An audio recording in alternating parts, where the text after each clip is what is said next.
Un Big Bang dans les maisons d'édition.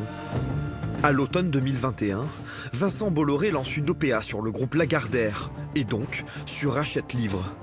Un fleuron de l'édition qui regroupe entre autres Fayard, Grasset ou Stock. Sauf qu'il possède déjà Editis, un autre groupe gigantesque acquis en 2018.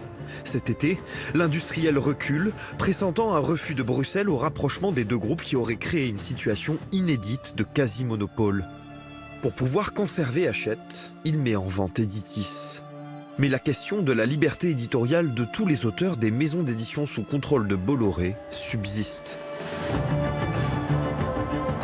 En 2020, le journaliste Étienne Girard écrit une enquête sur Éric Zemmour, qui doit être publiée chez Plon, maison du groupe Editis. Il demande alors des garanties d'indépendance à son éditrice. Au mois de décembre 2020, toujours, je vois rien arriver, donc je demande de nouveau à mon éditrice des garanties sur ma liberté éditoriale. Et là, je crois que c'est début janvier, elle m'explique qu'en fait le groupe Plon préfère rompre mon contrat.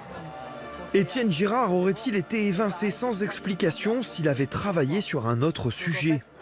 Le fait que je demande des garanties éditoriales concernant Éric Zemmour, CNews et ses liens avec Vincent Bolloré a déplu, ou en tout cas a poussé la direction de Plon à rompre mon contrat. L'influence politique serait aussi à l'origine du départ de Sophie de Closet de chez Fayard.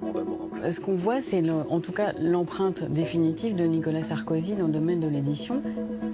Selon Le Monde, Nicolas Sarkozy, ami de Vincent Bolloré et membre du conseil d'administration de Lagardère, serait directement intervenu. Lui était fou furieux parce que Sophie de Closet, en fait, avait laissé publier un ouvrage qui était à charge contre Nicolas Sarkozy, qui était signé par deux journalistes du Monde, Gérard Davet et Fabrice Lhomme. La nouvelle présidente de Fayard, Isabelle Saporta, n'a pas souhaité répondre à nos questions. Mais parmi les auteurs qui ont quitté la maison d'édition, certains dénoncent ouvertement une mainmise politique, comme Virginie Grimaldi, deuxième romancière la plus vendue en France. En restant, j'aurais cautionné une opération politique, un système qui me semblait privilégier les actionnaires plutôt que les auteurs. Vincent Bolloré entend-il imposer une ligne éditoriale dans ses maisons d'édition, comme il l'a fait dans ses médias avec CNews?